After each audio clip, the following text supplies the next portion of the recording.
uNkulunkulu uMamacele ke lowo bethunani eshumayela kwaye etestifya nangoThixo oye wasindisa umyeni wakhe.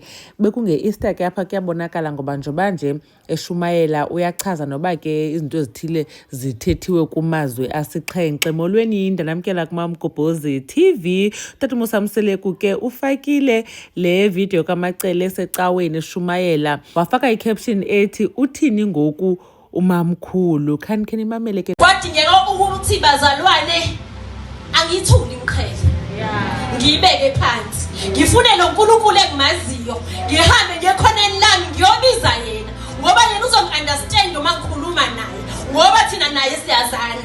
Uma ngizokhala kuyena ngizokhala kubaba, njengoba kade esekushiwo emazwini ayisikhombisa ukuthi uNkulunkulu ke wakhala ebona ukuthi uyahluleka. Kufanele sisigade isikhathi la sihluleka khona bese siyabheka ukuthi sikhala kubani. Uthema ngabethi baba uyawubeka umphefumulo wakhe ezandleni zakhe ngoba uyathi izandla zaNkulunkulu zisafe. Ingakho ke nathi bazalwane masesikhala simbheke uNkulunkulu, uyasazi futhi uyasibona futhi uzosithwalela futhi.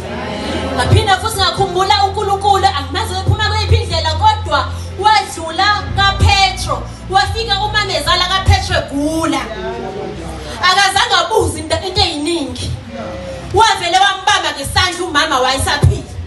Ngathi mangimbheka yini eyenza ukuthi aphile lo mama, umama umphilisele ukuthi uyazi uNkulunkulu ukuthi uma evuka lo mama lo angeke azahlale phansi esephilile, uzovuka athikithe abheke indaba yakhe noJesu. Ingakho ke nami ethema sesindu umyeni wami ngathi ngizobuyela futhi kuwena uNkulunkulu. Akele ngithi ngoba nakusesindile bese ngithi all is well, ngoba uzophila futhi ungikhumbulise bheke indlela ukuthi wena bekimthindiselani kanti futhi anozobila uhlale ugamele ubheke nje. Ngalawo mazwi ngithi Bonke Jehova mphefumulo wami, uNkulunkulu muhle bazalwane, ningamdeli ngezikhathi zonke. Amen.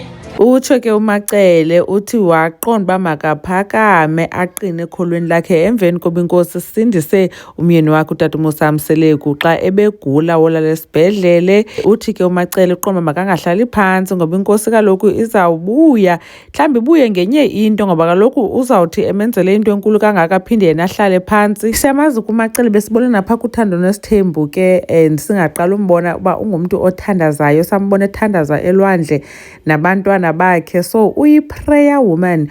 Watsho wavuselela nathi ke bethunani abayedini abangakhange baya ecaweni kule pasika ngentshumayelo yakhe. Utata uMosamseleku ke nje benditshile uba nguye ompostileyo, so uyasibonisa ke ba uMacele hayi umile ekholweni. Abantu baye bakhomenta ke under la posti bempraise ke uMacele besithi bayithanda into yakhe yoba yi-woman of God, woman yomthandazo, i-prayer warrior.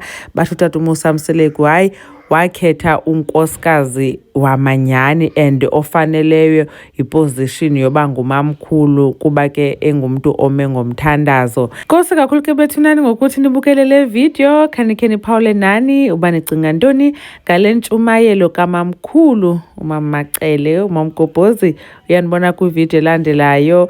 Bye.